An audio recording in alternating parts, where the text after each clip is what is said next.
Hello! Today let's make strawberry shortcake. First, you need some dessert shells for strawberry shortcake. You can also use tart shells or scones or tea biscuits. Scoop ice cream on the shell.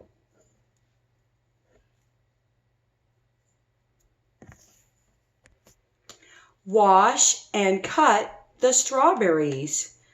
Put the strawberries on the ice cream.